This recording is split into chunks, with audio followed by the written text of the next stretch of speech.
الحمد لله رب العالمين.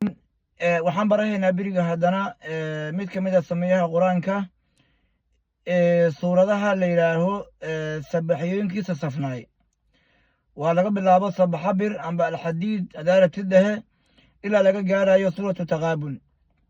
waxaa ku jirto sabaxa bir alxashri lima taquuluun malikulquduus taqaabun. waa 5 suuradood oo ka bilaabato sabaxa lilaahi amba yusabixu lilaahi, sabaxa lilaahi amba yusabixu lilaahi. mugga 5taas suuradood sidaan ku kala aqoonsan karaa? waxaad ku kala aqoonsan kartaa geela waa aragteen haddii la calaamadeeyo oo qof kastaba ay sumadeeda ku dhigato inuuna geela kale uga darminay u badan tahay. mugga waxaan ku kala aqoonsan karaa haddii alla idinkeeda leeyahay. kow waxaad fiirihee suuradda magaceeda. suuradaha qaar waxaa loo yaqaanaa hab soomaali, qaabna waxaa loo yaqaanaa qaab oo af carabi ah. mugga af carabiga aan ku wadayna, af soomaali haddaan dhahno hadda sabaxa bir oo kale waxaa loo yaqaanaa alxadiid. lima taquuluun oo kale waxaa loo yaqaanaa suuratu lsaf. mugga waxaan ku wadaynaa af carabigaan ku wadaynaa, waxaan dhahaynaa suuradda damoohe awelkeeda ama magaca suuradda damoohe. suuradda magaceeda hadday ku jirto 2 dhibcood, 2 dhibcood haddii suuradda magaceeda laga helaayo waxaad suuradda ka bilaabee ya. haddii suuradda magaceeda aan laga helayn 2 dhibcood ee dhibca la-aan ay tahana waxaad ka bilaabee sabaxa lilaahi oo siin wax male waatay ahayd. mug kalean ku celihaa suuradda damoone, suuradda magaceeda haddii laga helaayo 2 dhibcood. muggaan keeno tusaalaha ayaad keeni doontiin. mugga 2 dhibcood ka soo qaad hadda suuratulxadiid. suuratulxadiid, xadiid dhibca ma lahan.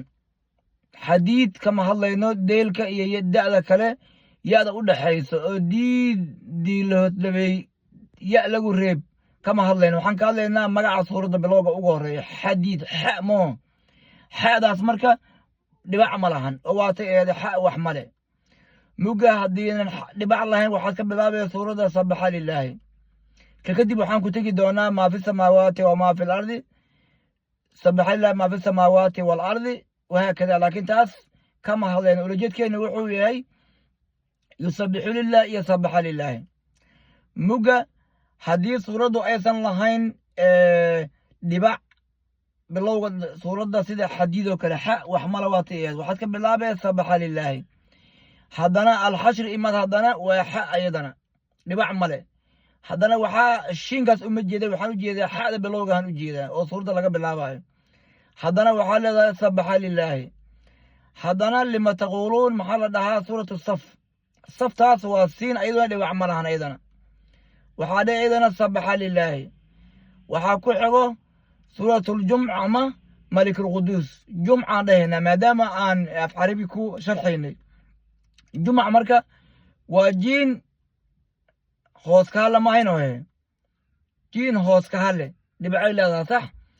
maadaama gay dhibac leedaha waxaad ka bilaabay yusabixu lilaahi.